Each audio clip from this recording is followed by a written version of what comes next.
Do you want to successfully complete the C168 Objective Assessment exam? Then you are in the right place. Our website provides a list of questions and answers for your success in the C168 OA exam for free. We understand that acing your OA exam can be quite challenging. That's why we provide completely free exam guides and practice questions for you. In this video, we will cover questions from climate change, artificial intelligence, genetic engineering, space exploration, and renewable energy. So, let's get started. 1. When analysing your own reasoning about a complex workplace decision, which intellectual standard would best help you determine if you're considering all relevant perspectives and counter-arguments thoroughly? A. Clarity. B. Accuracy. C. Breadth. D. Precision. Can you guess the answer?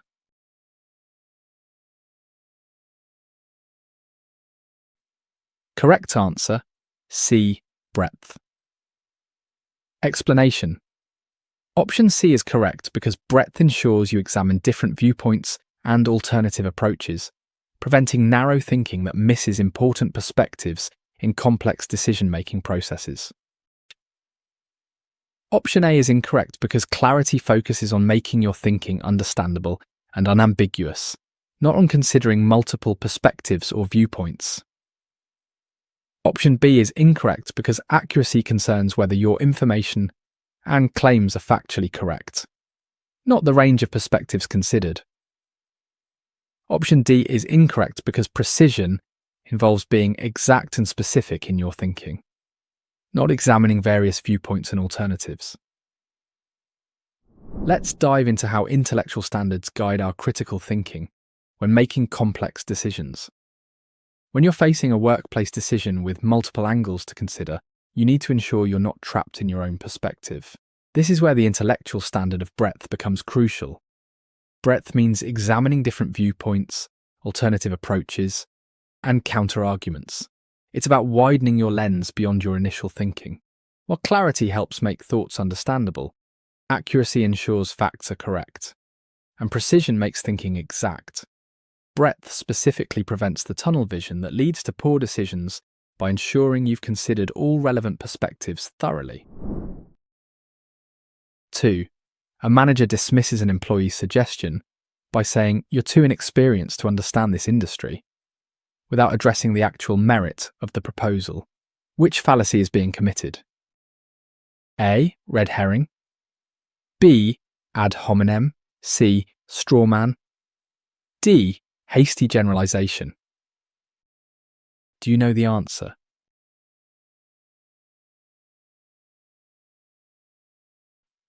Correct answer, B. Ad hominem. Explanation. Option B is correct because ad hominem attacks the person making the argument rather than addressing the reasoning or evidence, dismissing ideas based on personal characteristics. Option A is incorrect because red herring introduces an irrelevant topic to divert attention from the main issue being discussed or debated. Option C is incorrect because straw man involves distorting someone's argument to make it easier to attack, not attacking the person directly. Option D is incorrect because hasty generalization draws broad conclusions from insufficient samples, not attacking someone's character or qualifications personally. Now let's examine a critical fallacy that destroys productive dialogue, the ad hominem attack. Imagine a manager dismissing an employee's suggestion by attacking their experience level rather than evaluating the actual proposal. This is a classic ad hominem fallacy, attacking the person making the argument instead of addressing the argument itself. It's different from a red herring, which diverts to irrelevant topics, or a straw man, which distorts the argument, or hasty generalization, which jumps to conclusions from limited data. Ad hominem specifically targets personal characteristics to invalidate ideas, completely bypassing the merit of what's being proposed. 3. Your company reports average employee satisfaction increased 40%, but the mode shows most employees remain dissatisfied. What statistical deception technique is likely being employed here? A. Sampling bias. B. Misleading averages. C. Omitted information. D. False causation. Do you know the answer?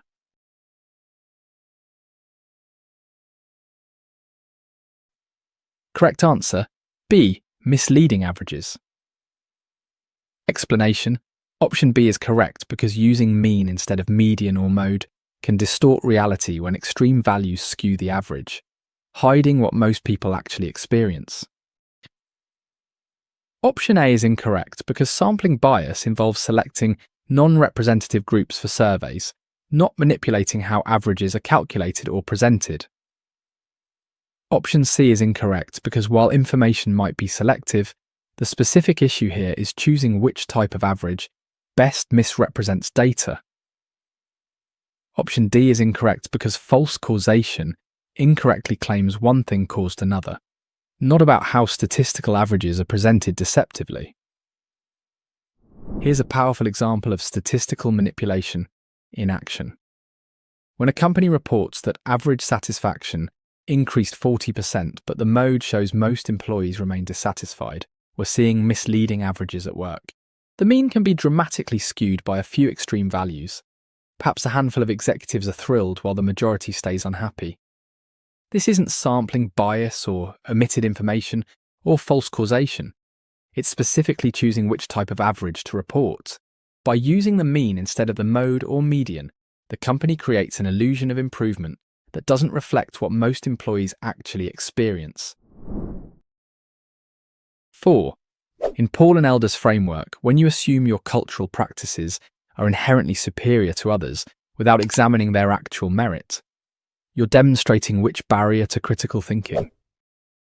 A. Egocentrism. B. Sociocentrism. C. Intellectual unfairness. D. Activated ignorance. Can you guess the answer?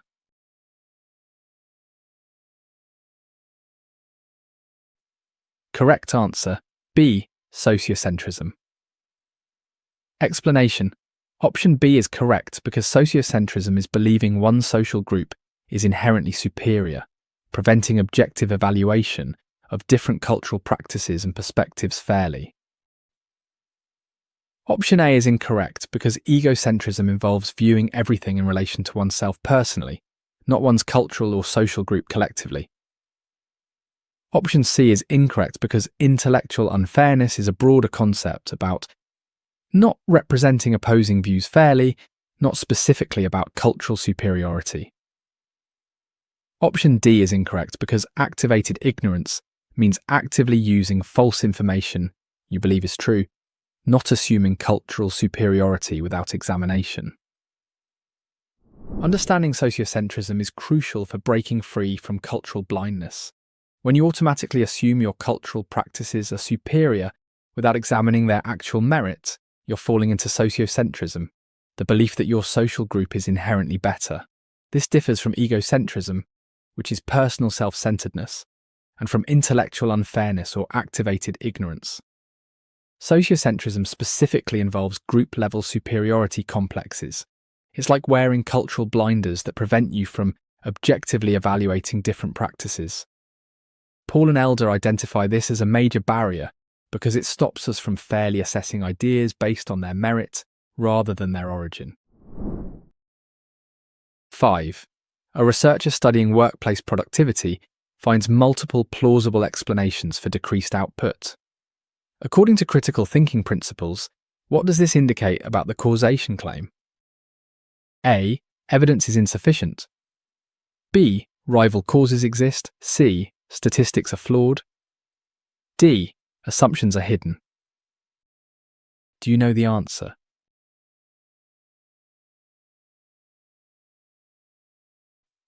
Correct answer, B. Rival causes exist. Explanation. Option B is correct because multiple plausible explanations mean rival causes exist, reducing the dependability of any single causation claim and requiring more thorough investigation. Option A is incorrect because having multiple explanations doesn't necessarily mean evidence is insufficient, but that various causes could explain the outcome. Option C is incorrect because rival causes don't indicate flawed statistics, but rather multiple valid interpretations of what caused the observed results. Option D is incorrect because rival causes are alternative explanations for outcomes, not about hidden assumptions underlying the reasoning or research. Let's explore a fundamental principle of critical thinking about causation: rival causes. When a researcher finds multiple plausible explanations for decreased workplace productivity, this indicates the existence of rival causes. These are alternative explanations that could equally account for the observed outcome. It's not about insufficient evidence, flawed statistics, or hidden assumptions. It's about recognizing that rarely does one thing cause another in isolation. The more rival causes that exist, the less confident we can be that any single explanation is correct. This principle reminds us that human activities typically result from multiple contributory causes working together. 6. When examining your thinking about a controversial issue, you realize you only remember evidence supporting your position. Which egocentric tendency does this exemplify according to Paul and Elder? A. Egocentric myopia. B. Egocentric memory. C. Egocentric blindness. D. Egocentric righteousness. Do you know the answer?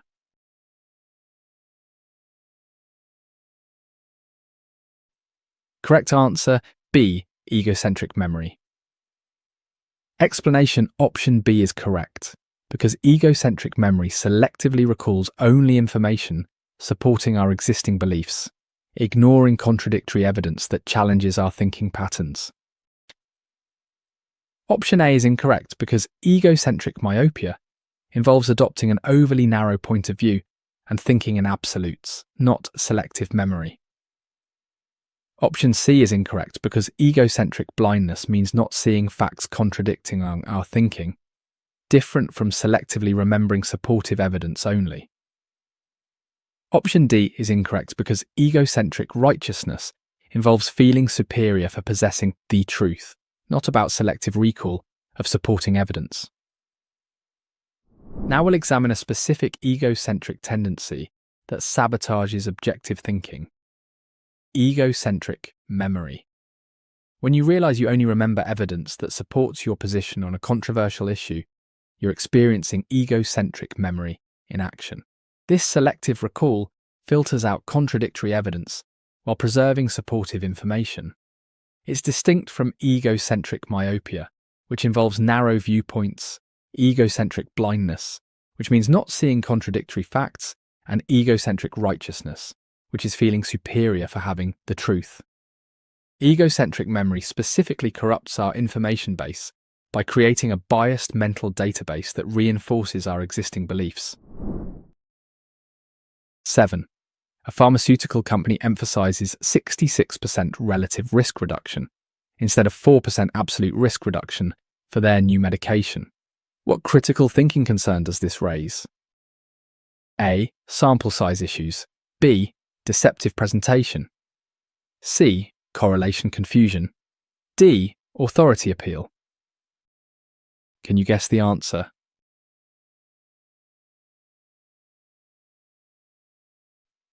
Correct answer, B.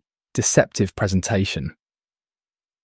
Explanation option B is correct because presenting relative over absolute risk reduction makes treatment effects appear more significant, potentially misleading consumers about actual benefit magnitude.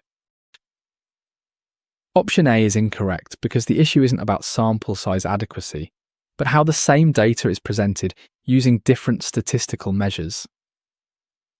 Option C is incorrect because this involves choosing between two accurate representations of risk reduction, not confusing correlation with causation relationships. Option D is incorrect because this manipulation involves statistical presentation choices, not citing authorities or experts to support claims about effectiveness. Here's a classic case of statistical manipulation that pharmaceutical companies often use. when they emphasize 66% relative risk reduction. Instead of KI a 4% absolute risk reduction, they're engaging in deceptive presentation. Both numbers are technically accurate, but they create vastly different impressions. Relative risk reduction compares the change to the original risk level, making small improvements look dramatic. Absolute risk reduction shows the actual percentage point difference.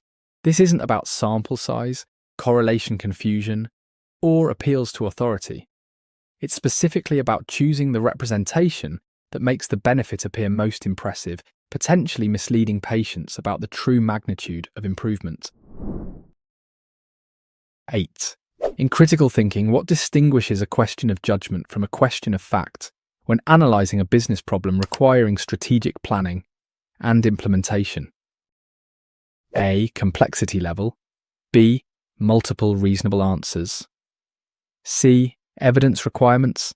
D. Stakeholder involvement. Do you know the answer?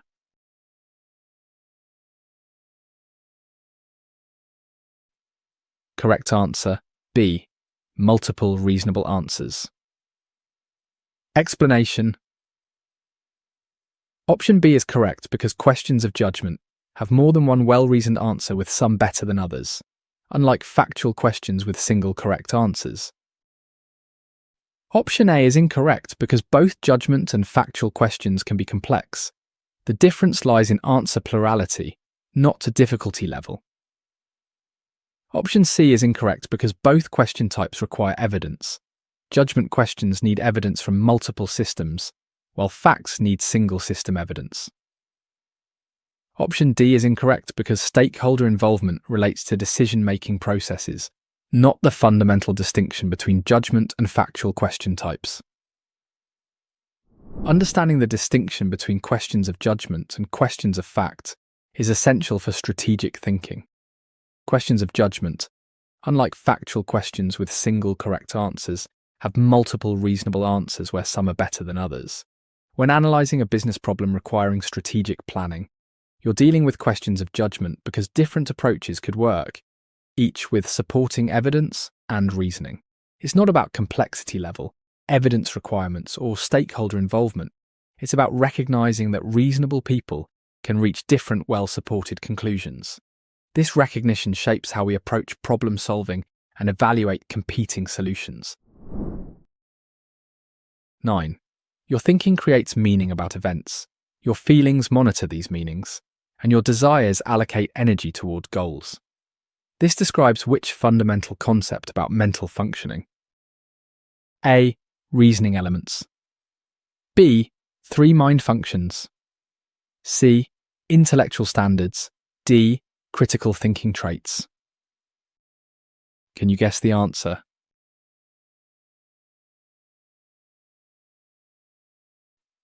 Correct answer, B.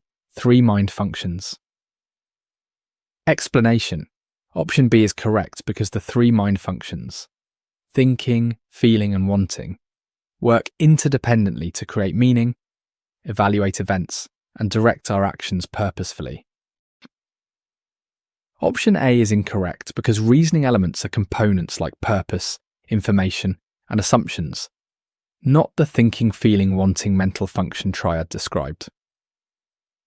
Option C is incorrect because intellectual standards are criteria like clarity and accuracy for evaluating reasoning quality, not basic mental function categories. Option D is incorrect because critical thinking traits are characteristics like intellectual humility and courage, not the fundamental mental processing functions described. Let's explore the 3 fundamental functions of the mind that Paul and Elder identify. Your thinking creates meaning about events. It interprets and makes sense of what happens. Your feelings then monitor these meanings, evaluating whether they're positive or negative.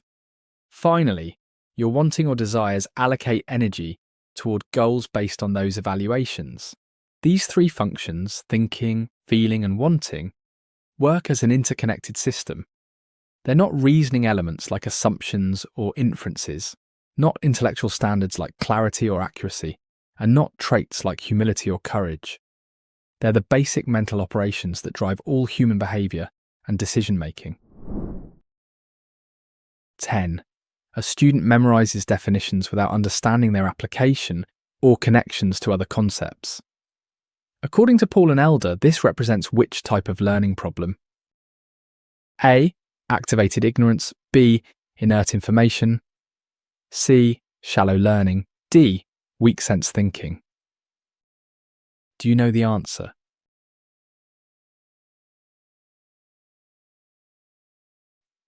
Correct answer, B. Inert information. Explanation. Option B is correct because inert information is memorized but not understood, preventing its application or use in thinking, remaining disconnected from meaningful learning. Option A is incorrect because activated ignorance involves actively using false information believed to be true, not memorizing without understanding concepts. Option C is incorrect because while related, shallow learning is the broader process, while inert information specifically describes memorized but unutilized knowledge. Option D is incorrect because weak sense thinking involves using critical thinking selfishly to win arguments, not about memorization without comprehension issues. Here's a perfect example of what Paul and Elder call inert information, a major learning problem. When a student memorizes definitions perfectly, but can't apply them or see connections to other concepts, that information is inert. It sits in the mind unused and disconnected, like files in a computer that can't be opened. This differs from activated ignorance, where you use false information believing it's true, and from shallow learning or weak sense thinking. Inert information specifically describes knowledge that's memorized but not understood, preventing its use in actual thinking or problem solving. It's educational deadweight. 11. When facing a decision with long-term implications, which dimension of strategic thinking requires you to monitor emerging consequences and adjust your approach accordingly? A. Problem identification. B. Information gathering. C. Action monitoring. D. Option evaluation. Can you guess the answer?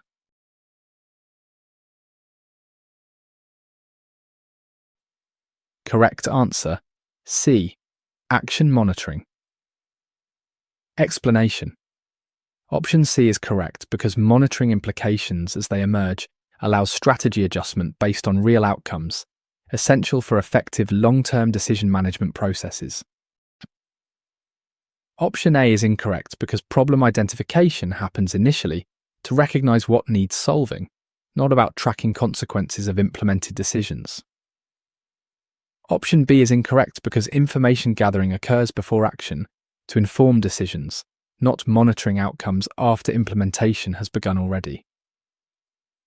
Option D is incorrect because option evaluation happens before choosing actions, while monitoring tracks actual results of implemented decisions over time. Strategic thinking for long-term decisions requires a crucial dimension: action monitoring. This means tracking the implications and consequences as they emerge from your implemented decisions, then adjusting your strategy based on real outcomes. It's not about initial problem identification, gathering information beforehand, or evaluating options before choosing. Action monitoring happens after implementation, when you observe actual results and adapt accordingly. This feedback loop is essential because even the best plans encounter unexpected realities. Effective decision makers don't just implement and forget. They continuously monitor and refine their approach based on emerging evidence. 12. A news report emphasizes novel, sensational aspects while ignoring systematic underlying issues. This demonstrates which barrier to sound critical thinking about media according to Paul and Elder. A. Sociocentric bias. B. Novelty bias. C. Corporate influence. D. Political agenda. Do you know the answer?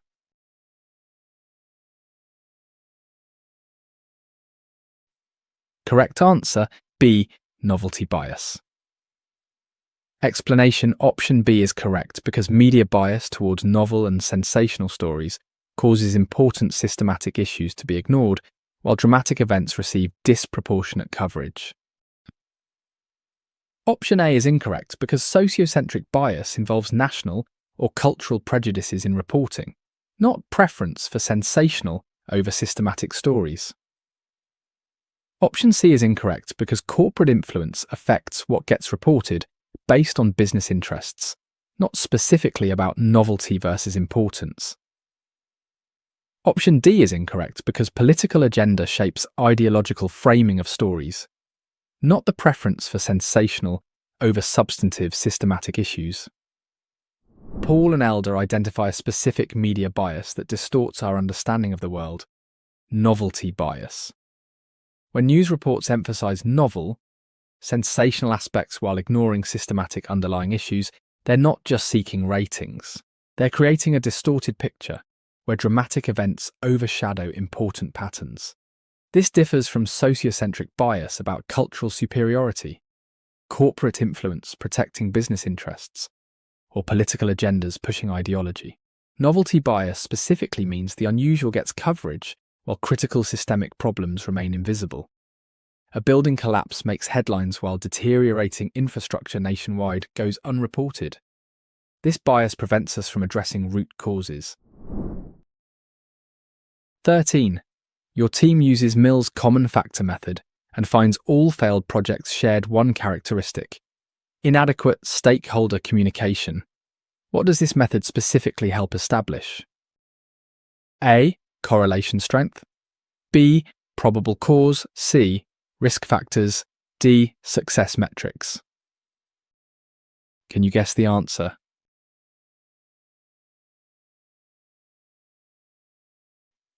Correct answer, B. Probable cause. Explanation: option B is correct because the common factor method identifies shared elements across multiple instances, suggesting probable causation when one factor consistently appears in all cases. Option A is incorrect because the common factor method seeks causal relationships by finding shared elements, not measuring correlation strength between variables statistically. Option C is incorrect because while it might identify risks, the method specifically aims to determine causation through common elements, not risk assessment. Option D is incorrect because this method analyzes failures to find causes through commonalities, not establishing metrics for measuring successful outcomes. Mill's common factor method provides a systematic way to identify probable causes. When your team finds that all failed projects shared inadequate stakeholder communication, you've identified a common factor, suggesting probable causation. This method works by examining multiple instances of an outcome and finding what they all share.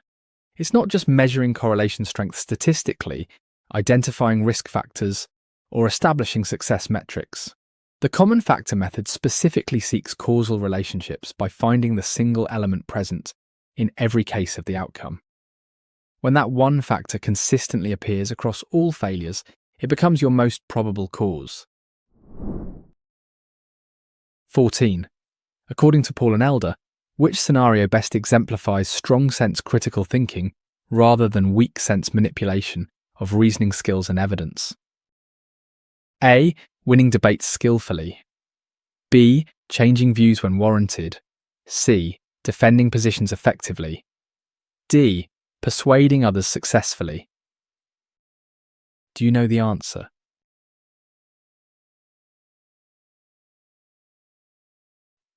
Correct answer, B. Changing views when warranted. Explanation: option B is correct because strong sense critical thinkers change their views when confronted with superior reasoning, demonstrating intellectual integrity over winning arguments unfairly. Option A is incorrect because winning debates skillfully often involves weak sense thinking that uses intellectual trickery rather than pursuing truth fairly. Option C is incorrect because defending positions effectively might involve weak sense tactics to protect beliefs regardless of their actual merit objectively. Option D is incorrect because persuading others successfully could involve manipulation and weak sense thinking rather than fair-minded reasoning and evidence presentation. The distinction between strong sense and weak sense critical thinking reveals the ethical dimension of reasoning. Strong-sense critical thinkers demonstrate intellectual integrity by changing their views when confronted with superior reasoning. They don't just use skills to win debates, defend positions, or persuade others. Those can all involve weak-sense manipulation.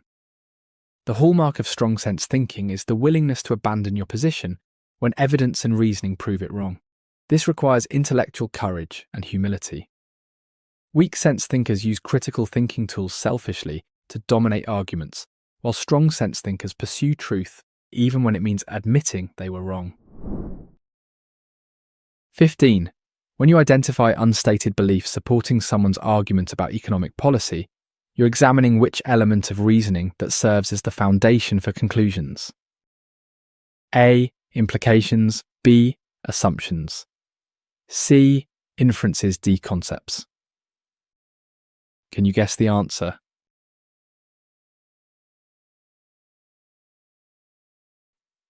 Correct answer, B. Assumptions. Explanation.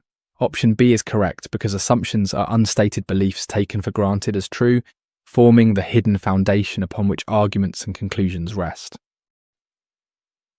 Option A is incorrect because implications are consequences that follow from reasoning or actions, not the unstated beliefs underlying arguments initially. Option C is incorrect because inferences are conclusions drawn from evidence and reasoning, not the unstated foundational beliefs supporting those conclusions. Option D is incorrect because concepts are theories and principles structuring reasoning, not the specific unstated beliefs taken as given truths. When analysing arguments, identifying assumptions is like finding the hidden foundation of a building. Assumptions are the unstated beliefs that people take for granted as true when making their arguments. When you identify these hidden beliefs in someone's economic policy argument, you're not looking at implications, which are consequences that follow, or inferences, which are conclusions drawn, or concepts, which are organising principles. You're specifically uncovering the assumptions, the invisible support structure. These unstated beliefs form the foundation upon which all reasoning rests. Without valid assumptions, even logically perfect arguments collapse. 16. A company's bar graph shows dramatic differences by starting the y-axis at 80% instead of 0%. This technique primarily violates which intellectual standard? A. Accuracy. B. Fairness. C. Precision. D. Logic. Do you know the answer?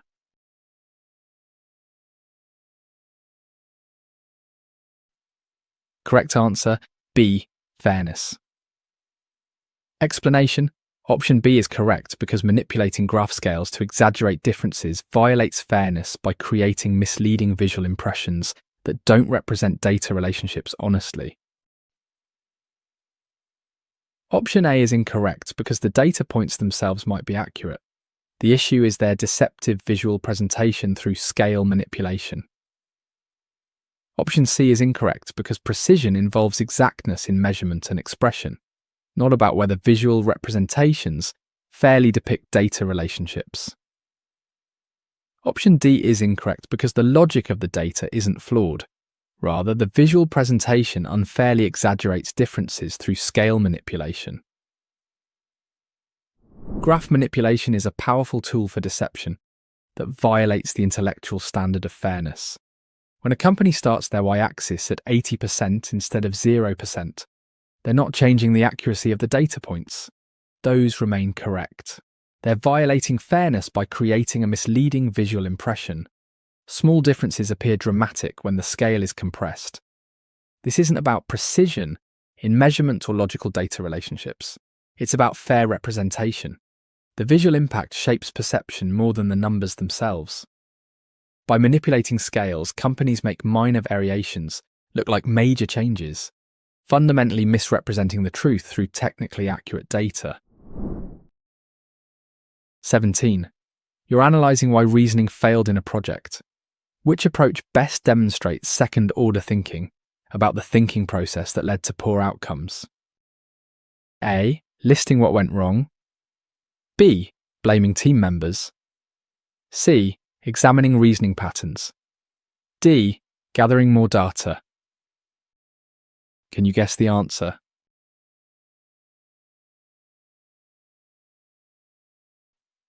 Correct answer, C. Examining reasoning patterns. Explanation. Option C is correct because second-order thinking analyzes, assesses, and reconstructs the thinking process itself, identifying flawed reasoning patterns that produced poor outcomes.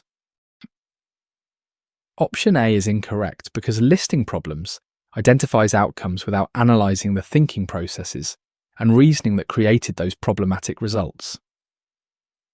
Option B is incorrect because blaming individuals avoids examining the actual reasoning patterns and thinking processes that led to failure systematically.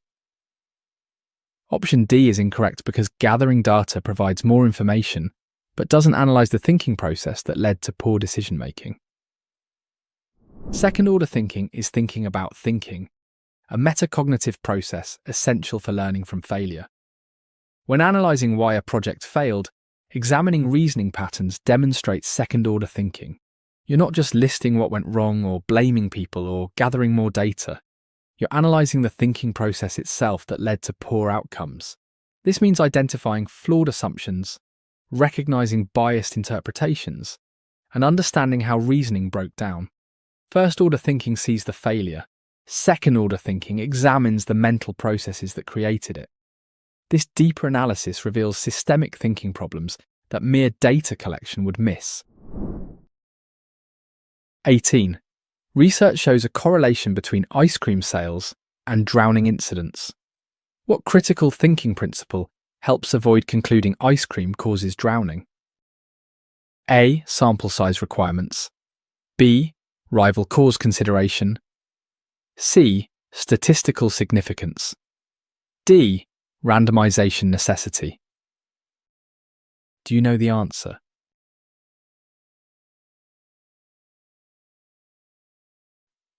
Correct answer, B. Rival cause consideration. Explanation. Option B is correct because considering rival causes reveals that summer weather increases both swimming and ice cream consumption, not direct causation. Option A is incorrect because sample size relates to study reliability and generalizability, not recognizing that correlation doesn't necessarily imply causation. Option C is incorrect because statistical significance measures whether results likely occurred by chance, not about identifying actual causal mechanisms correctly. Option D is incorrect because randomization ensures representative samples in studies, not about distinguishing correlation from causation in observed relationships. The ice cream and drowning correlation perfectly illustrates why we need to consider rival causes. When research shows these two things correlate, the critical thinker immediately looks for rival causes rather than assuming ice cream causes drowning. The rival cause here is summer weather. It increases both swimming, which raises drowning risk, and ice cream consumption. This isn't about sample size, statistical significance, or randomization. It's about recognizing that correlation doesn't equal causation. Both variables are caused by a third factor. Understanding rival causes prevents us from making absurd causal claims based on mere correlation. 19. An employee persistently ignores contradictions between her stated values and actual behaviour at work. Paul and Elder would identify this as which egocentric tendency? A. Egocentric hypocrisy. B. Egocentric absurdity. C. Egocentric blindness. D. Egocentric immediacy. Can you guess the answer?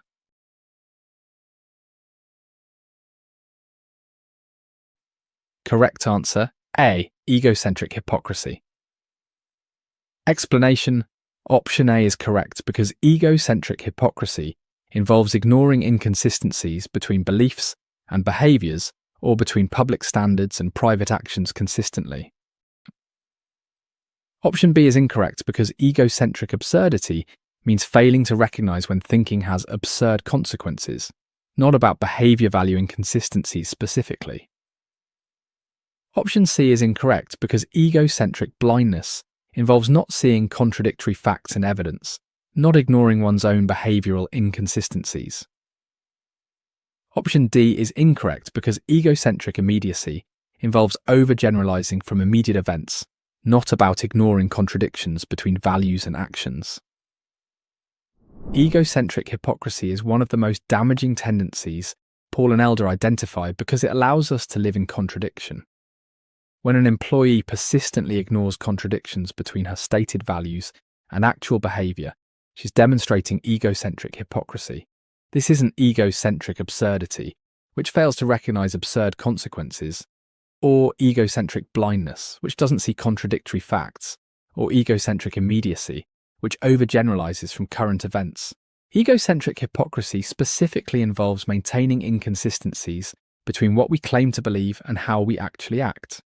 It's the gap between our public standards and private actions that we refuse to acknowledge. 20. When developing questions to guide research, why are questions of judgment more valuable than questions of preference for academic inquiry and analysis? A. Easier to answer. B. Require reasoned evaluation. C. Generate consensus. D. Avoid controversy. Do you know the answer?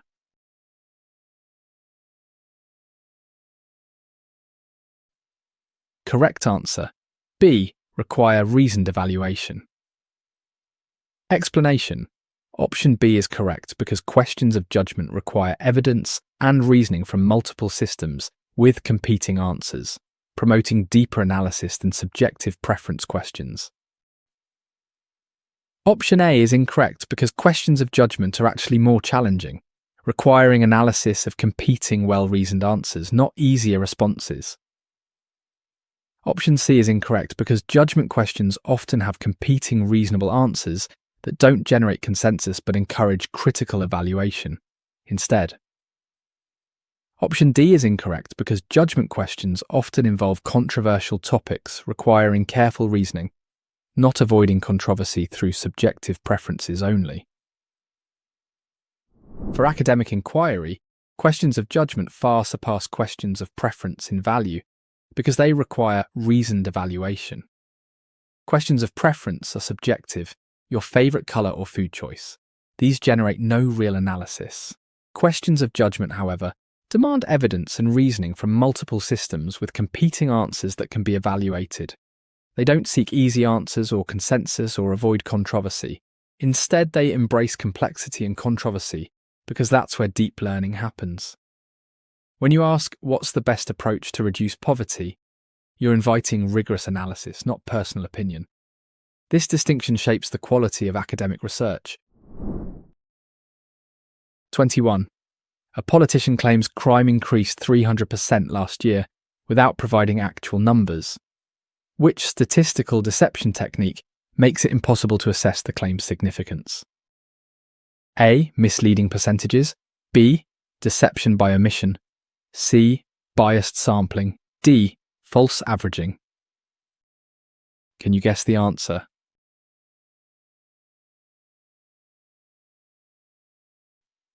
Correct answer. B. Deception by omission.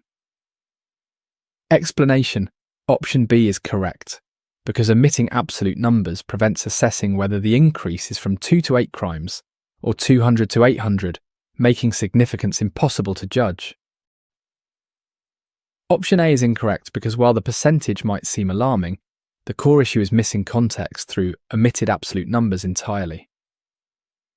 Option C is incorrect because this involves incomplete information presentation, not issues with how the sample was selected for data collection. Option D is incorrect because this concerns missing contextual numbers to interpret percentages, not about which type of average is being used. Statistical deception through omission is particularly insidious because it exploits our tendency to react to percentages emotionally. When a politician claims crime increased 300% without providing actual numbers, they're using deception by omission. The percentage sounds terrifying, but without absolute numbers, it's meaningless. Did crime go from 2 to 8 incidents, or from 2,000 to 8,000? The significance is vastly different. This isn't about misleading percentages themselves, biased sampling, or false averaging. It's specifically about withholding the context needed to interpret the statistic. The omitted information is often more important than what's presented. 22. In examining your point of view on a controversial topic, which intellectual standard best helps determine if you're considering opposing perspectives with genuine openness? A. Clarity. B. Fairness. C. Depth. D. Relevance. Do you know the answer?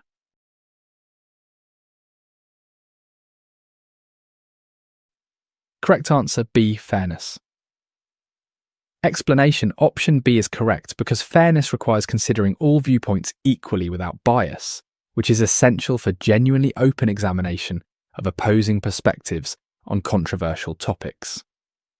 Option A is incorrect because clarity involves making your viewpoint understandable, not about considering opposing perspectives with genuine intellectual openness objectively.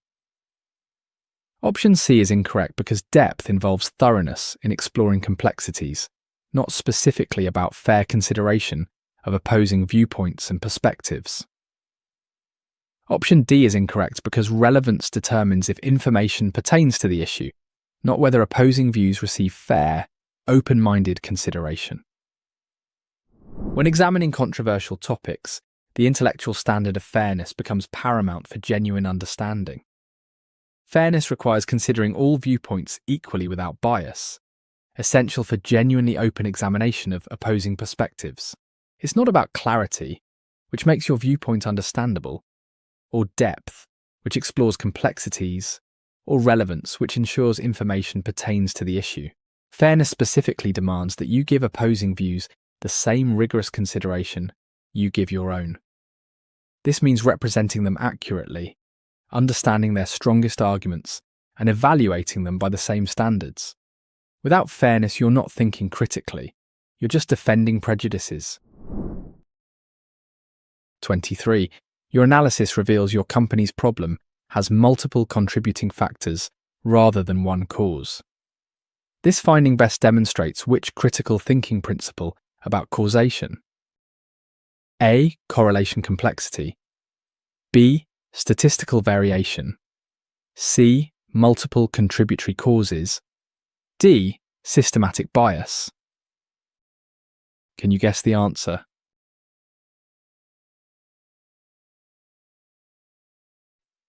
Correct answer C. Multiple contributory causes. Explanation: option C is correct because human activities rarely have single causes. Recognizing multiple contributory causes prevents oversimplification and leads to more effective problem-solving approaches. Option A is incorrect because correlation complexity refers to relationships between variables, not the principle that outcomes typically have multiple causes. Option B is incorrect because statistical variation concerns data spread and differences, not the concept of multiple factors causing single outcomes. Option D is incorrect because systematic bias involves consistent errors in methodology or thinking, not recognizing multiple causative factors in outcomes. Real-world problems rarely have single causes, and recognizing this principle of multiple contributory causes prevents dangerous oversimplification. When your analysis reveals your company's problem has multiple contributing factors, you're seeing reality clearly. This isn't about correlation complexity, statistical variation, or systematic bias. It's the fundamental principle that human activities result from multiple causes working together. A sales decline might stem from poor marketing, competitor innovation, economic downturn, and internal conflicts simultaneously. Each contributes to the outcome. Seeking one simple cause is an intellectual trap that leads to ineffective solutions. Effective problem-solving addresses all contributory causes. 24. A manager says, "We've always done it this way, so it must be right." This exemplifies which barrier to critical thinking that Paul and Elder identify. A. Appeal to tradition. B. Sociocentric thinking. C. Intellectual arrogance. D. Egocentric righteousness. Do you know the answer?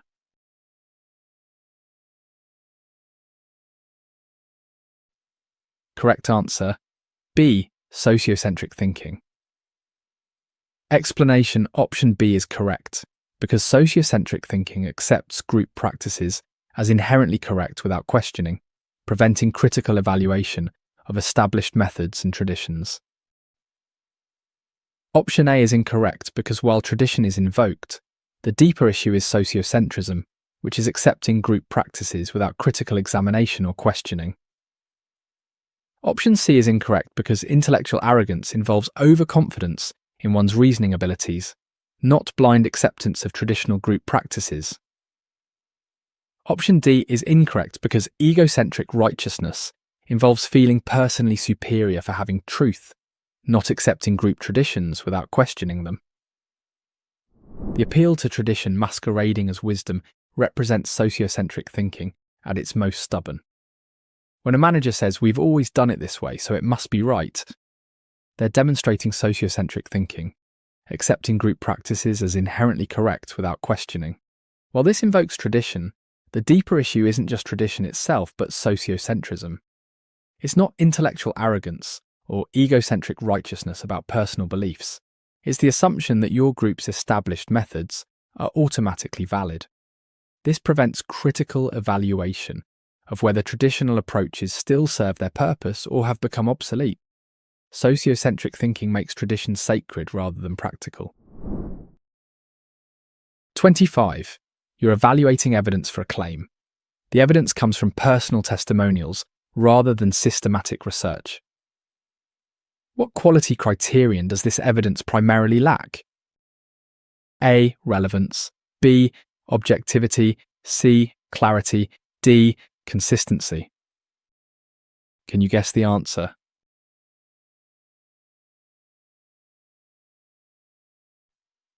Correct answer, B. Objectivity. Explanation: option B is correct because personal testimonials are subjective experiences lacking the objectivity of systematic research, making them less reliable for establishing factual claims. Option A is incorrect because testimonials can be highly relevant to the claim while still lacking the objectivity needed for reliable evidence. Option C is incorrect because testimonials can be very clear in their descriptions while still being subjective rather than objective evidence sources. Option D is incorrect because testimonials might be internally consistent, yet still lack the objectivity that systematic research methods would provide reliably. Evidence quality varies dramatically, and personal testimonials represent a particularly weak form, lacking objectivity. When evaluating evidence from testimonials rather than systematic research, the primary quality criterion missing is objectivity. Testimonials are subjective experiences filtered through individual perception, emotion, and memory. They might be highly relevant, crystal clear, and internally consistent, yet still lack the objectivity that systematic research provides through controlled conditions and statistical analysis. One person's miraculous cure doesn't prove a treatment works. Objective evidence comes from systematic methods that minimize personal bias. Without objectivity, evidence remains anecdotal rather than factual, no matter how compelling the stories. 26. When applying intellectual standards to assess your assumptions about a problem, which standard best helps determine if your assumptions contradict each other? A. Justification. B. Consistency. C. Clarity. D. Depth. Do you know the answer?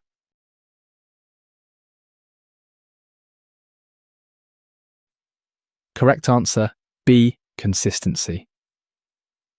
Explanation: option B is correct because consistency standard specifically evaluates whether assumptions align logically with each other or contain contradictions that undermine reasoning validity. Option A is incorrect because justification examines whether assumptions are warranted given the context, not whether they contradict each other internally. Option C is incorrect because clarity ensures assumptions are stated precisely and understandably, not whether they're logically consistent with each other. Option D is incorrect because depth examines thoroughness and complexity of assumptions, not whether they contain internal contradictions or inconsistencies logically. When assessing your assumptions about a problem, the consistency standard becomes your logical checkpoint. Consistency specifically evaluates whether your assumptions align logically with each other or contain contradictions that undermine your reasoning. It's not about justification, whether assumptions are warranted in context, or clarity, whether they're stated precisely, or depth, their thoroughness and complexity. Consistency asks, do these assumptions work together or fight against each other? If you assume both that customers want lower prices and that they'll pay more for quality, you have inconsistent assumptions. These contradictions create flawed reasoning from the start. Consistent assumptions form a coherent foundation for sound thinking. 27. According to Paul and Elder's framework, what distinguishes activated knowledge from activated ignorance in how we process and use information? A. Memory versus application. B. Truth versus falsehood. C. Simple versus complex. D. Passive versus active. Can you guess the answer?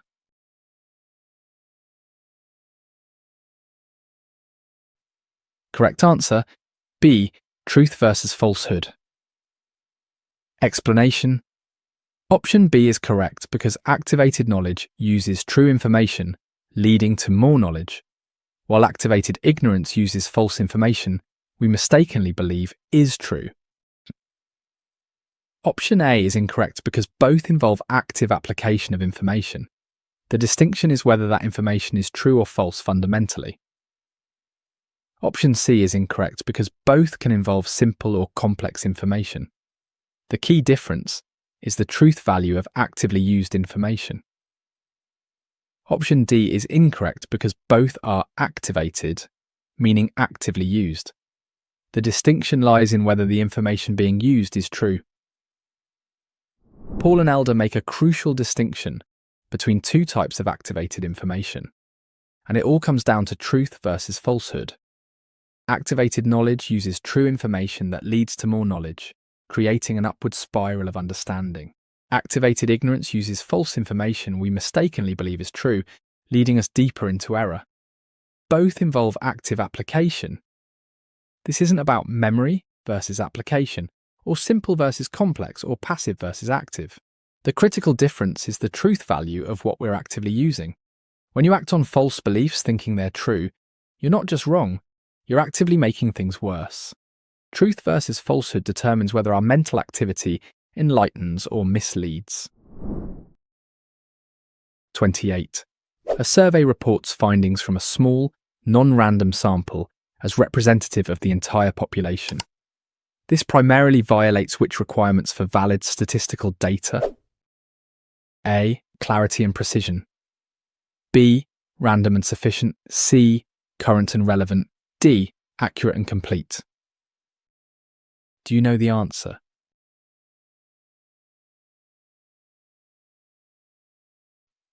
Correct answer, B. Random and sufficient. Explanation. Option B is correct because valid statistics require random samples that are sufficiently large. Non-random small samples cannot reliably represent entire populations accurately. Option A is incorrect because the issue isn't about how clearly or precisely the data is presented, but about the sample's representativeness and size.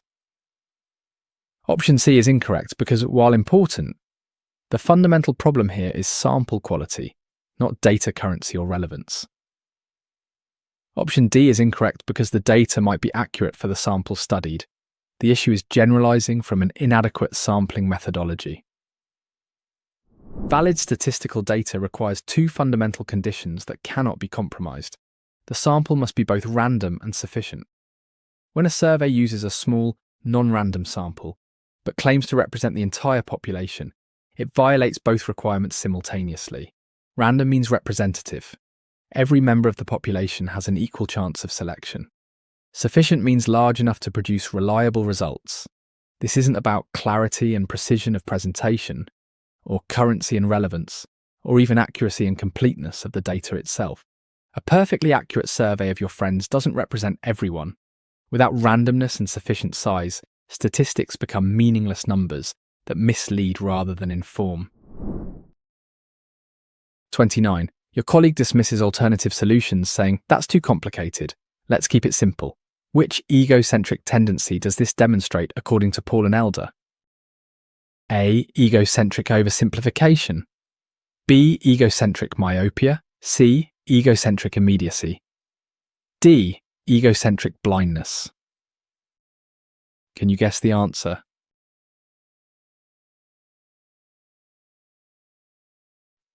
Correct answer, A. Egocentric oversimplification. Explanation.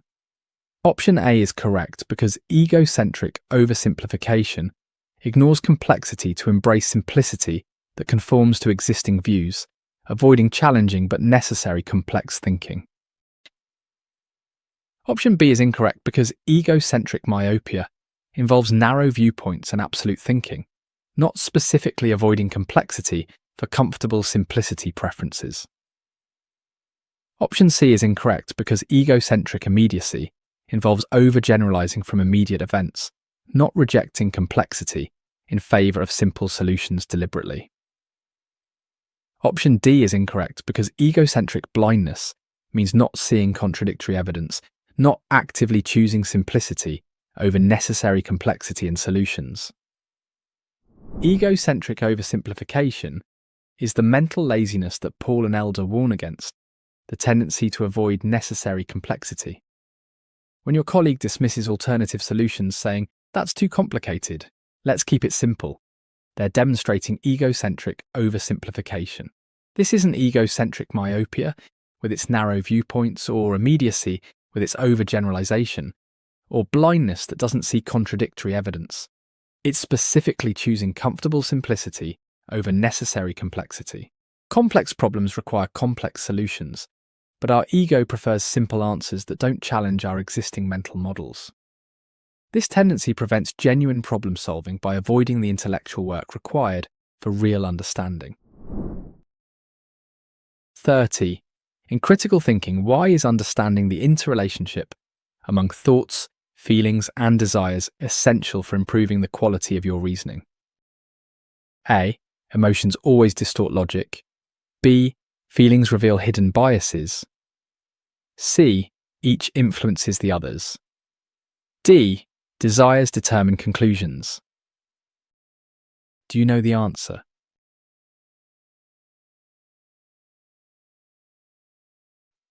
Correct answer, C. Each influences the others. Explanation. Option C is correct because thoughts, feelings, and desires continuously influence each other. Understanding their interrelationship helps identify how emotions and motivations affect reasoning quality. Option A is incorrect because emotions don't always distort logic. Understanding their interplay helps manage their influence on reasoning more effectively. Option B is incorrect because while feelings can reveal biases, the key insight is how all three functions dynamically interact and influence each other. Option D is incorrect because desires don't solely determine conclusions. All three mental functions interact to shape our reasoning and decision-making processes. The interrelationship among thoughts, feelings, and desires is fundamental to improving reasoning quality because each continuously influences the others. This isn't because emotions always distort logic. They don't. It's not just that feelings reveal biases or that desires determine conclusions. The key insight is their dynamic interaction. When you think you've been unfairly treated, you feel anger, which creates the desire for vindication.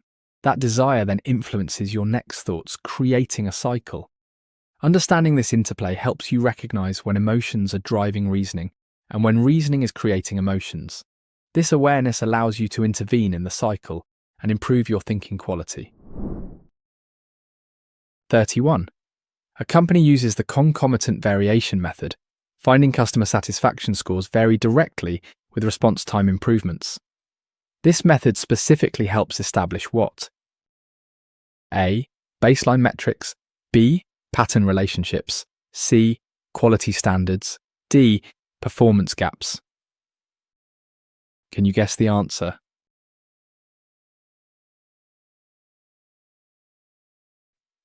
Correct answer B. Pattern relationships. Explanation. Option B is correct because concomitant variation identifies patterns between possible causes and effects, showing how changes in one variable correspond with changes in another. Option A is incorrect because concomitant variation examines relationships between variables, not establishing initial baseline measurements for comparison or tracking. Option C is incorrect because this method identifies cause-effect patterns through variation, not setting quality standards or benchmarks for performance. Option D is incorrect because while it might reveal gaps, the method specifically identifies how variables change together, suggesting causal relationships potentially. Mill's concomitant variation method reveals causal relationships through pattern detection. When customer satisfaction scores vary directly with response time improvements, you're seeing concomitant variation, changes in one variable corresponding with changes in another. This method specifically identifies pattern relationships between possible causes and effects. It's not about establishing baseline metrics for comparison, setting quality standards, or identifying performance gaps. When two things consistently change together, faster response times with higher satisfaction, it suggests a causal relationship. The variation patterns tell the story.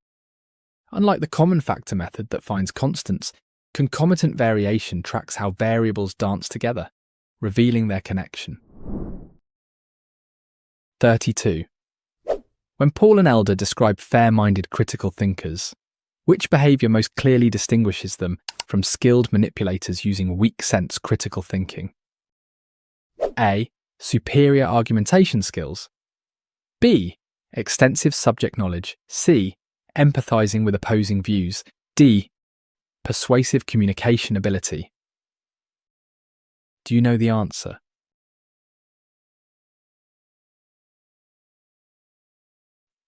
Correct answer C. Empathizing with opposing views. Explanation.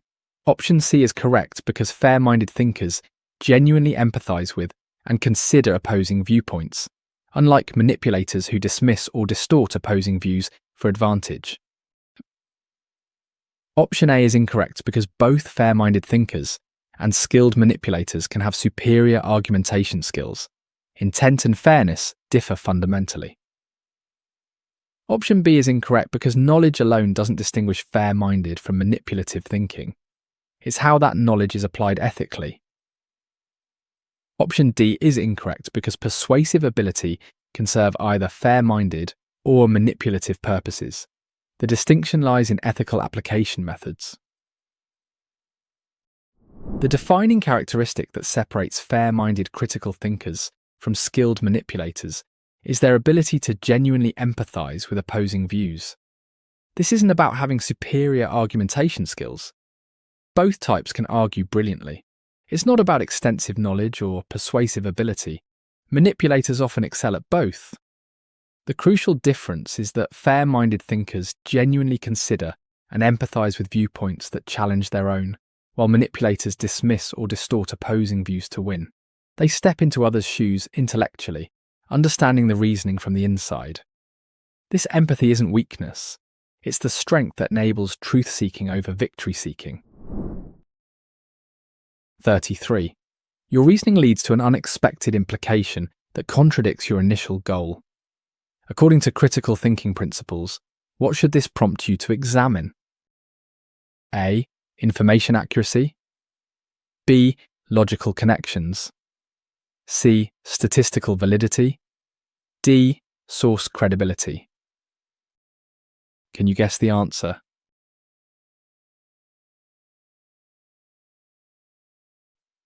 Correct answer. B. Logical connections.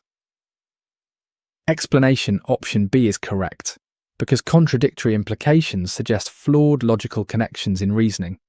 Examining these helps identify where thinking went astray from intended conclusions.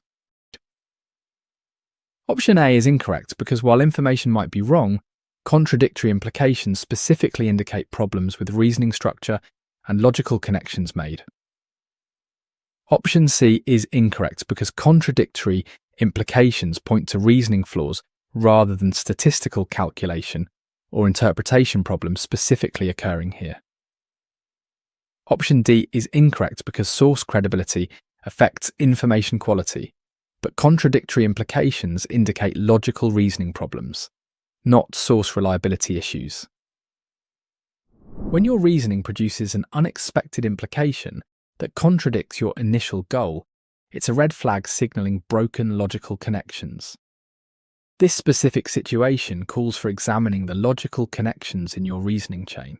It's not primarily about information accuracy, though that matters, or statistical validity or source credibility. The contradictory implication reveals that somewhere in your reasoning process, the logical links don't hold. Perhaps you made an invalid inference, or your assumptions don't support your conclusions.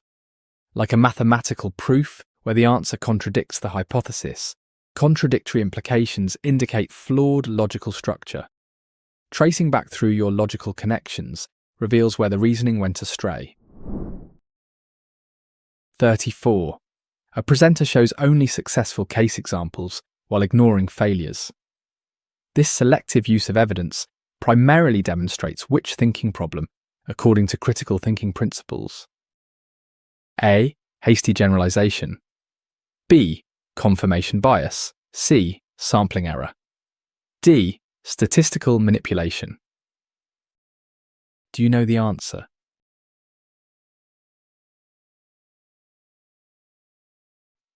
Correct answer, B. Confirmation bias. Explanation. Option B is correct because selecting only supporting evidence while ignoring contradictory cases demonstrates confirmation bias, preventing objective evaluation of actual success rates overall. Option A is incorrect because hasty generalization involves drawing conclusions from too few examples, not selectively choosing only supportive cases deliberately. Option C is incorrect because this is deliberate selection of supporting cases, not an error in sampling methodology or random selection processes. Option D is incorrect because this involves selectively presenting cases rather than manipulating numerical data or statistical calculations to deceive audiences. Selective evidence presentation is a classic manifestation of confirmation bias in action. When a presenter shows only successful case examples while ignoring failures, they're demonstrating confirmation bias, selecting evidence that confirms their position while disregarding contradictory data. This isn't hasty generalization from too few examples, or sampling error in methodology, or statistical manipulation of numbers. It's the deliberate or unconscious selection of only supporting evidence. Every treatment has failures. Every strategy has setbacks. But confirmation bias hides these inconvenient truths. This selective presentation creates a false picture of the universal success, preventing objective evaluation of actual effectiveness rates. 35. According to Paul and Elder, which characteristic best indicates someone has moved from being an uncritical person to developing critical thinking abilities? A. Winning more arguments. B. Questioning personal beliefs. RAC. Increasing knowledge base. D. Improving memory recall. Can you guess the answer?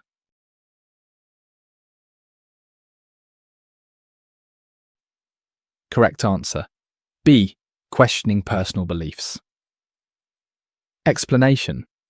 Option B is correct because moving beyond uncritical acceptance of conditioned beliefs to questioning one's own assumptions demonstrates developing critical thinking capacity and intellectual growth.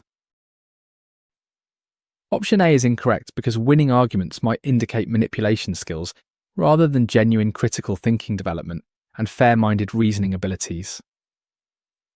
Option C is incorrect because accumulating knowledge without questioning or analysing it doesn't demonstrate critical thinking development, just information gathering capacity. Option D is incorrect because memory improvement doesn't indicate critical thinking development. Critical thinking involves analysing and evaluating, not just remembering. The journey from uncritical to critical thinking begins with one crucial step: questioning your own personal beliefs. According to Paul and Elder, this willingness to examine your conditioned beliefs distinguishes developing critical thinkers from those who remain uncritical. It's not about winning more arguments. That could indicate manipulation skills. It's not about increasing knowledge or improving memory. You can accumulate facts without thinking critically. The pivotal change is moving from accepting beliefs unconditionally to questioning why you believe what you believe. This self-examination requires intellectual courage because it threatens comfortable assumptions. Yet it's the gateway to genuine critical thinking development. 36. When your purpose in reasoning is unclear or confused, Paul and Elder argue this will most directly impact which aspect of your thinking? A. Information gathering. B. Reasoning quality. C. Conclusion validity. D. Evidence evaluation. Do you know the answer?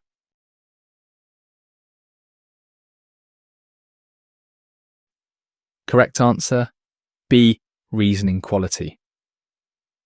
Explanation: option B is correct because unclear purpose creates faulty reasoning throughout the thinking process, since purpose guides all other elements and decisions in reasoning.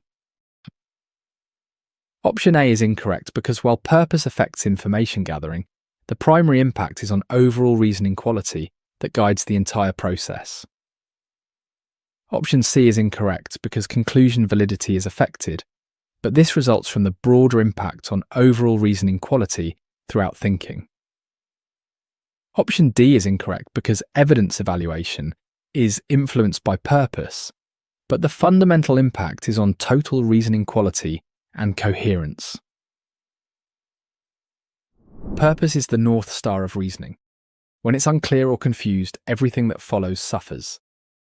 Paul and Elder emphasize that faulty purpose creates faulty reasoning throughout the thinking process, because purpose guides all other elements. Your purpose determines what information you seek, what questions you ask, what assumptions you make. It's not just about information gathering or conclusion validity or evidence evaluation. These are symptoms. The fundamental impact is on your overall reasoning quality and coherence. Like a ship without a clear destination, reasoning without clear purpose wanders aimlessly, producing confused, contradictory, or irrelevant conclusions. Clear purpose creates clear thinking. 37. You notice a colleague using emotionally charged language to make weak arguments appear stronger.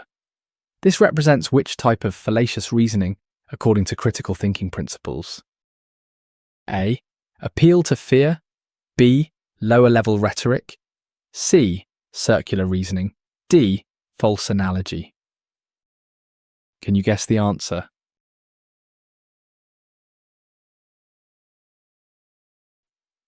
Correct answer, B. Lower-level rhetoric. Explanation: option B is correct because lower-level rhetorical skills use emotionalism and intellectual trickery to make unreasonable thinking appear reasonable, manipulating rather than reasoning fairly. Option A is incorrect because appeal to fear specifically invokes frightening outcomes, while emotional manipulation can involve various feelings beyond fear alone. Option C is incorrect because circular reasoning involves conclusions that restate premises, not using emotional language to strengthen weak arguments deceptively. Option D is incorrect because false analogy draws invalid comparisons between things, not using emotional language to mask weak reasoning quality. Lower-level rhetoric is intellectual trickery masquerading as reasoning. When someone uses emotionally charged language to strengthen weak arguments, they're employing lower-level rhetorical skills, using emotionalism and manipulation to make unreasonable thinking appear reasonable. This is an appeal to fear specifically targeting frightening outcomes, or circular reasoning that restates premises, or false analogy drawing invalid comparisons. It's the broader category of emotional manipulation and intellectual trickery. Words like devastating, catastrophic, or miraculous substitute for logic. The goal isn't understanding but persuasion through emotional impact. Strong arguments don't need emotional amplification. They stand on reasoning alone. 38. In Socratic questioning, the systematic approach aims to assess truth through disciplined inquiry. What makes this method particularly effective for developing critical thinking skills? A. Provides definitive answers. B. Forces assumption examination. C. Simplifies complex topics. D. Eliminates all uncertainty. Do you know the answer?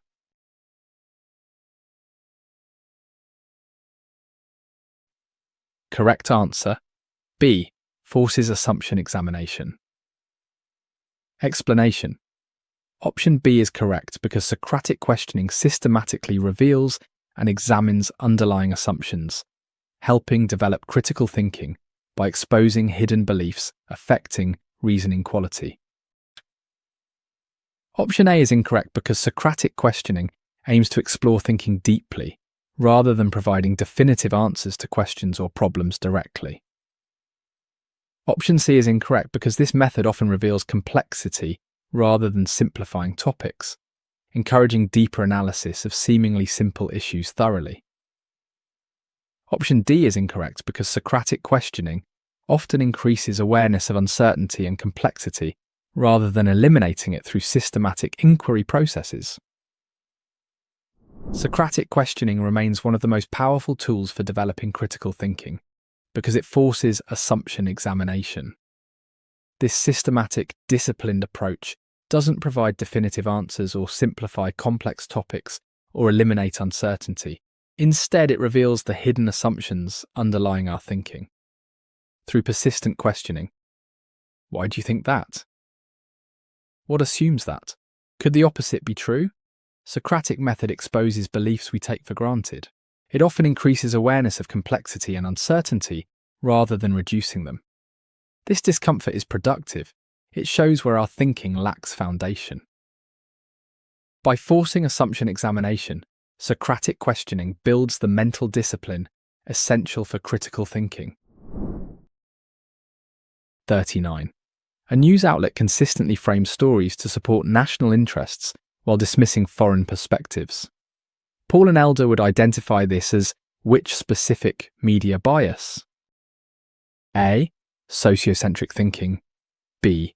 Corporate influence. C. Sensationalism preference. D. Political manipulation. Can you guess the answer?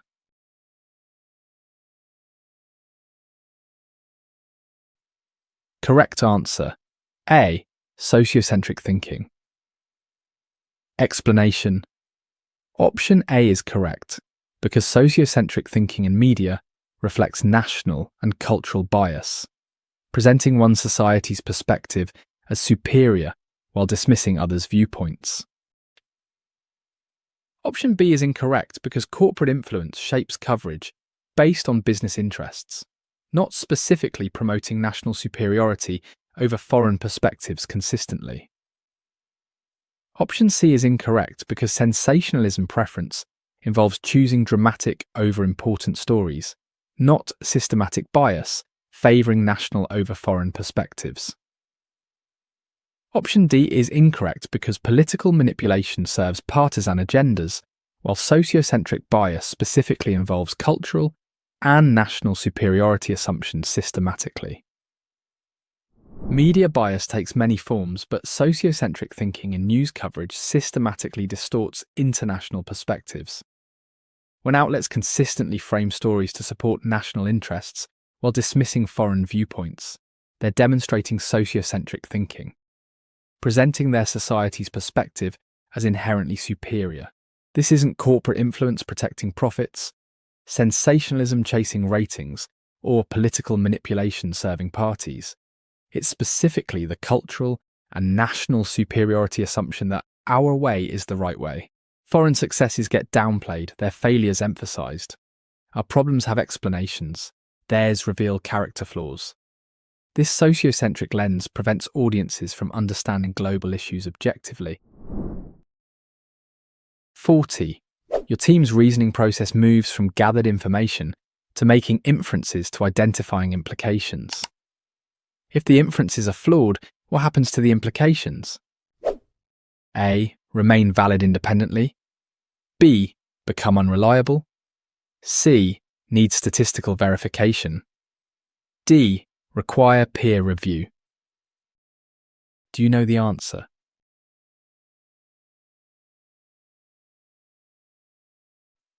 Correct answer. B. Become unreliable. Explanation. Option B is correct because implications follow from inferences.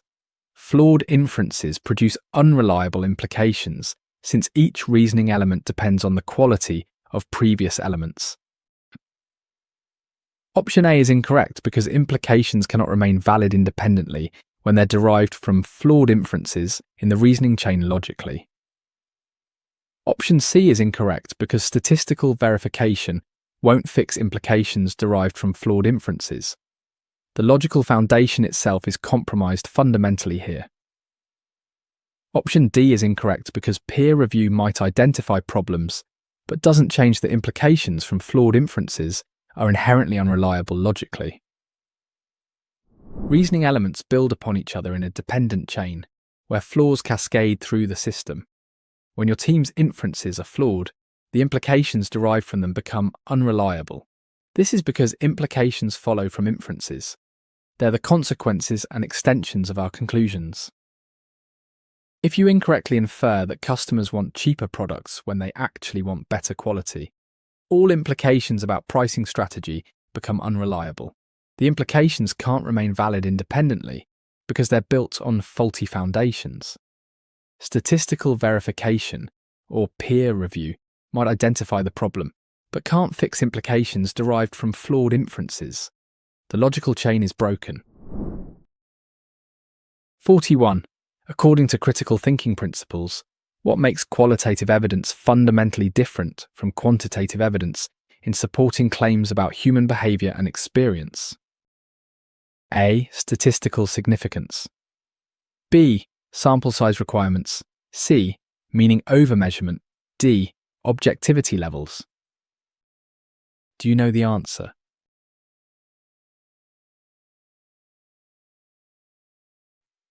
Correct answer. C. Meaning over measurement. Explanation. Option C is correct because qualitative evidence describes and explains why and how things happen, providing understanding and meaning rather than numerical measurements of phenomena. Option A is incorrect because statistical significance applies to quantitative data. Qualitative evidence focuses on meaning and understanding, not statistical measures primarily.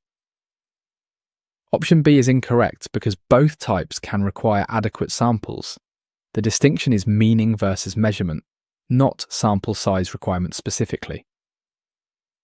Option D is incorrect because while quantitative appears more objective, the key distinction is capturing meaning versus measuring quantities, not objectivity levels.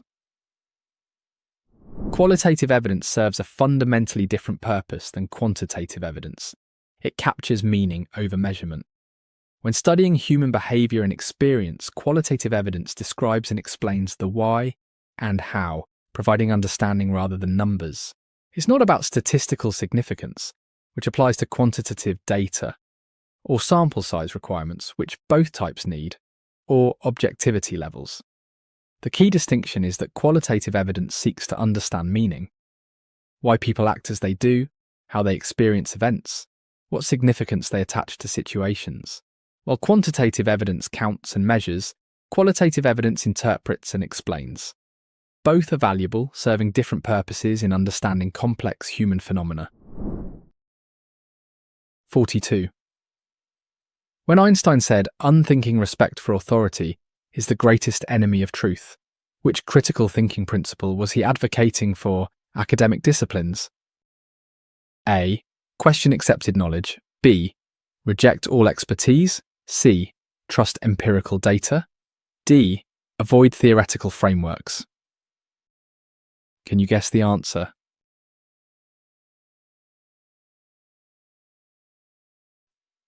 Correct answer. A. Question accepted knowledge. Explanation.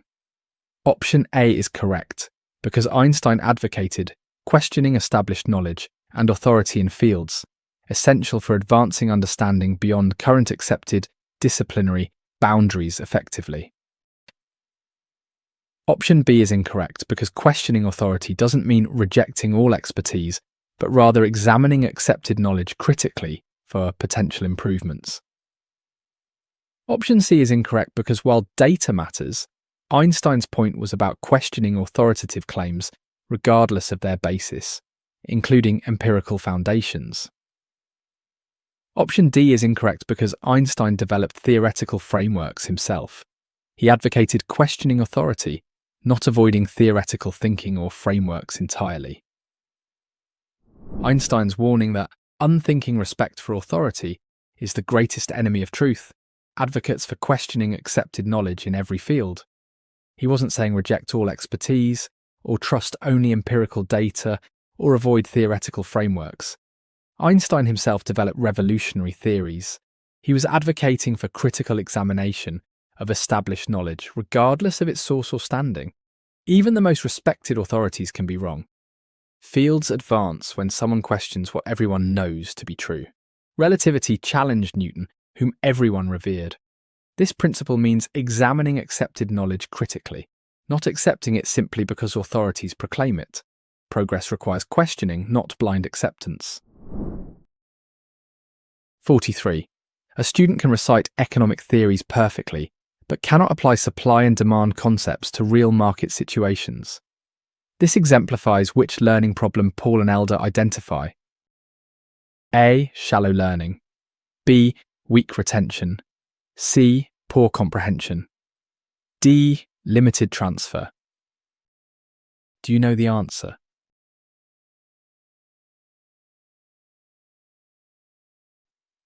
Correct answer, A. Shallow learning.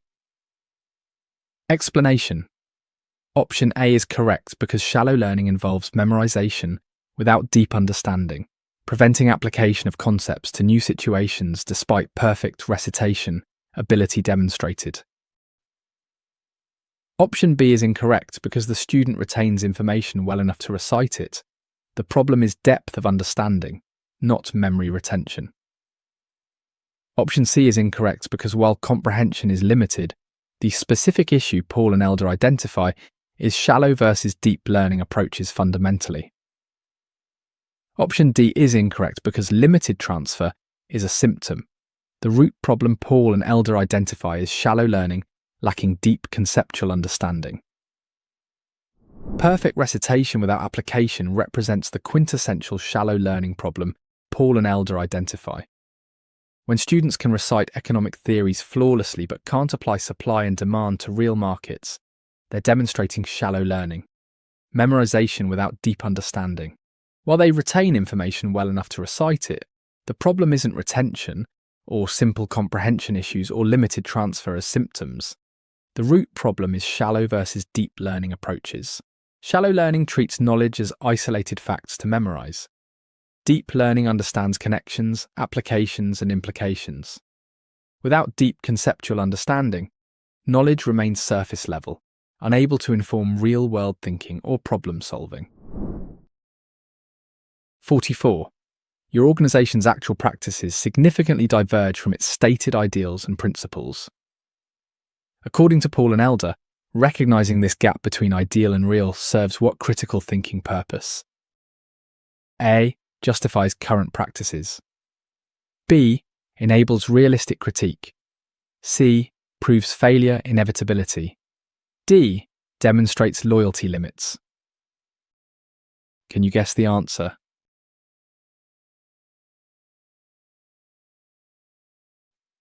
Correct answer, B. Enables realistic critique. Explanation. Option B is correct because recognizing gaps between ideal and real practice enables realistic critique necessary for improvement, narrowing the distance between promise and reality.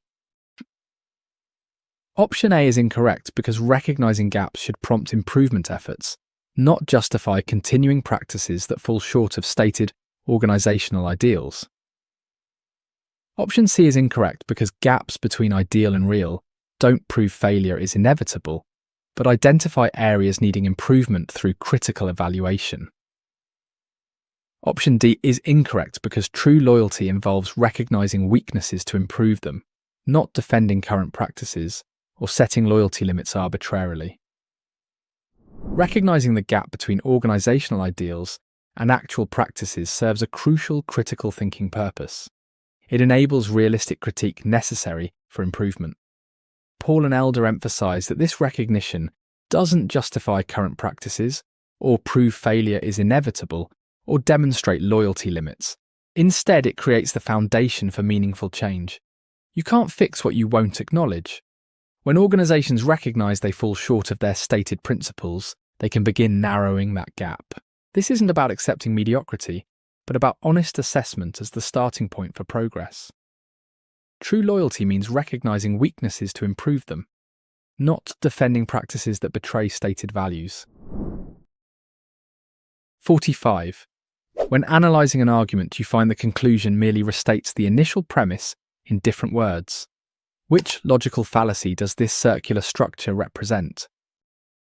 A. Slippery slope. B. Begging the question. C. Red herring. D. Straw man. Do you know the answer?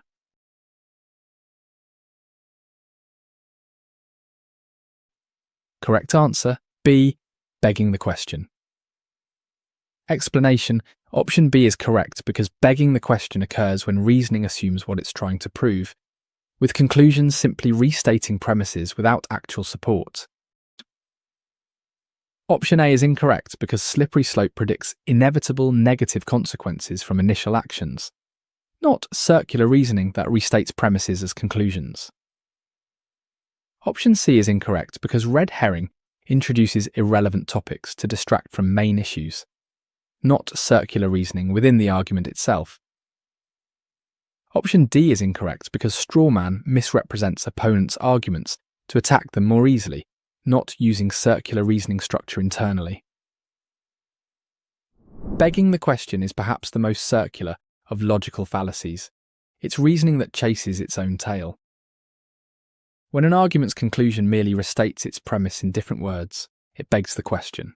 The reasoning assumes what it's trying to prove, creating a logical circle that goes nowhere. This isn't slippery slope predicting inevitable disasters, or red herring introducing irrelevant distractions, or straw man misrepresenting opponents' positions.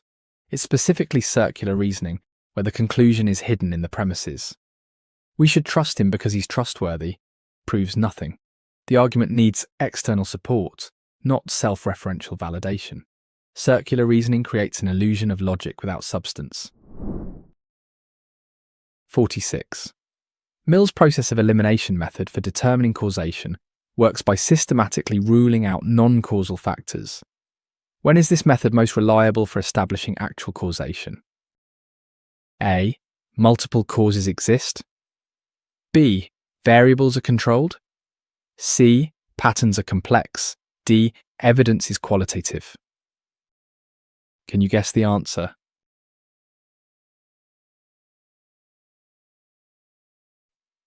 Correct answer, B. Variables are controlled.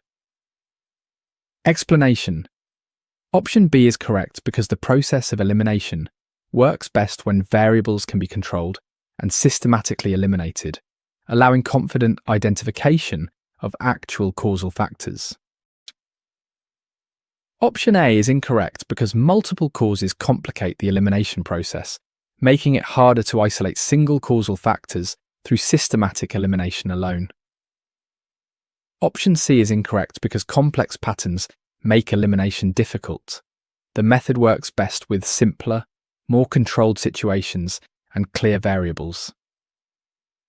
Option D is incorrect because the elimination method works best with controllable, measurable factors rather than qualitative evidence that's harder to eliminate definitively. Mill's process of elimination method works best under specific conditions, when variables can be controlled. This systematic approach rules out non-causal factors one by one until the actual cause remains. It's most reliable when you can control and systematically eliminate variables, like in laboratory experiments. Multiple causes complicate the process. Complex patterns make elimination difficult, and qualitative evidence resists definitive elimination. But with controlled variables, you can methodically test each factor's presence and absence. Remove factor A, problem persists. Remove factor B, problem persists. Remove factor C, problem disappears. Factor C is your cause. Control enables confidence in elimination. 47. A critical thinker recognizes their tendency toward egocentric immediacy and its impact on decision-making. Which corrective action would Paul and Elder recommend? A. Increase response speed. B. Focus on details. C. Adopt broader perspective. D. Eliminate emotional responses. Do you know the answer?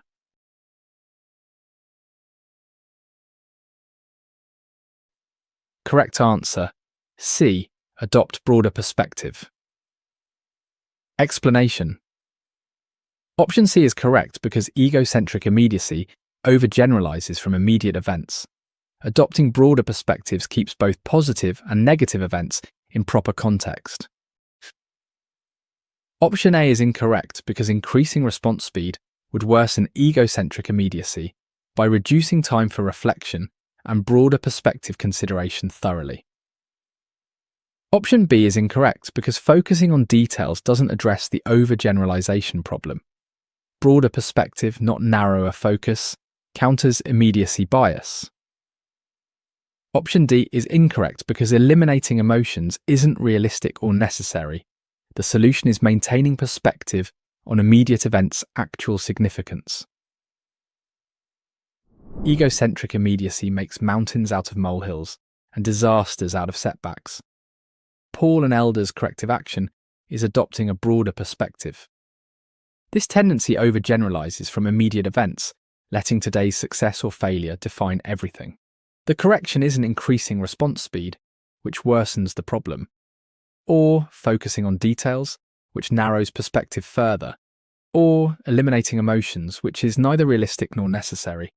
The solution is maintaining perspective, seeing immediate events in proper context. Bad days don't mean bad lives. Single failures don't define careers. By adopting broader temporal and contextual perspectives, we keep positive and negative events in proportion, preventing immediate experiences from distorting overall judgment. 48. Your company claims a new wellness program caused productivity increases, ignoring simultaneous salary raises and management changes. This illustrates which critical thinking error about causation? A. Ignoring rival causes. B. Misreading statistics. C. Sampling bias. D. Temporal confusion. Can you guess the answer?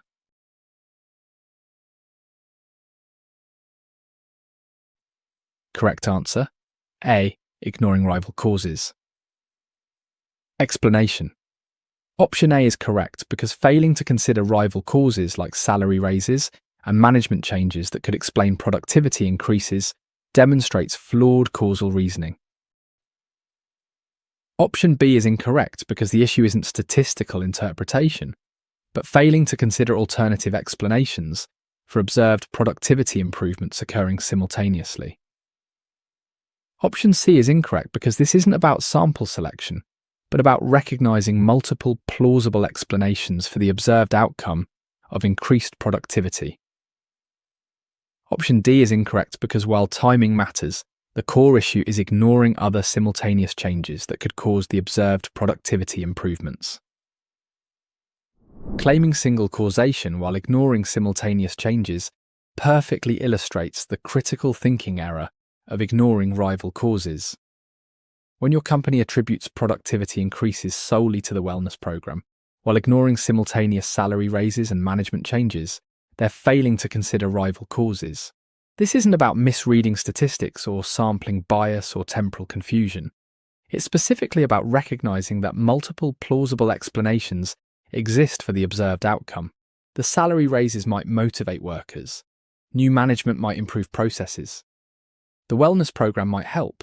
All three might contribute. By ignoring rival causes, the company can't determine what actually drove improvement, leading to potentially costly misunderstandings about effective interventions.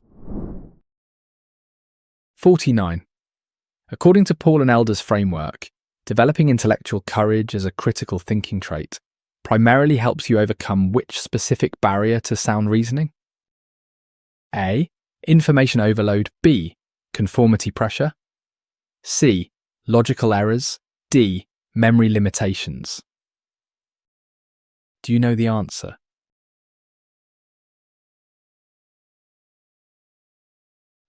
Correct answer, B. Conformity pressure.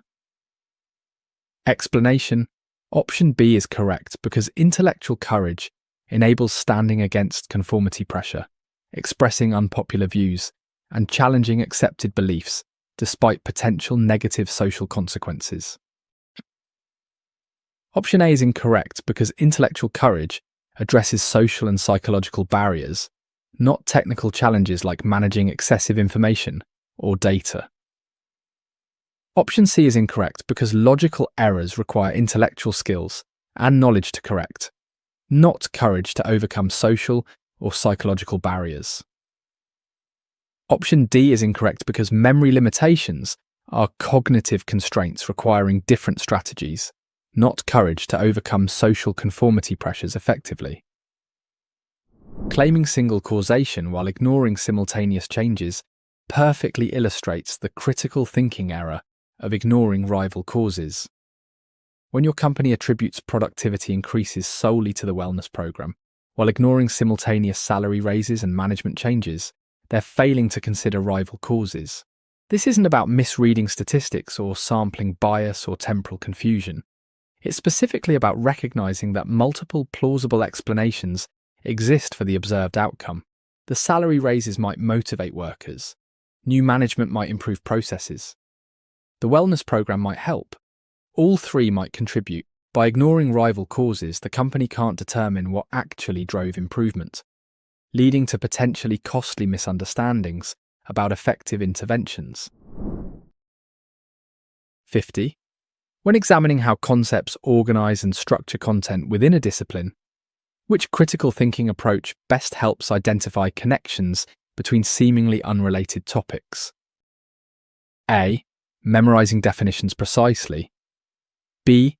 Finding logical interdependencies. C. Creating detailed outlines. D. Categorizing by importance.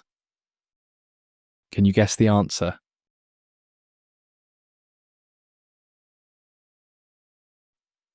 Correct answer. B. Finding logical interdependencies. Explanation: option B is correct because identifying logical interdependencies reveals how different parts of content relate, enhancing understanding beyond superficial memorization of isolated disciplinary concepts. Option A is incorrect because memorizing definitions provides surface knowledge without revealing deeper connections between concepts within the disciplinary content structure.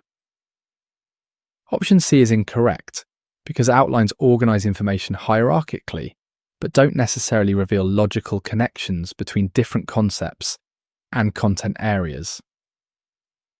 Option D is incorrect because importance categorization prioritizes content but doesn't reveal the logical relationships connecting different disciplinary concepts and topics. Deep learning within any discipline requires finding logical interdependencies between seemingly unrelated topics.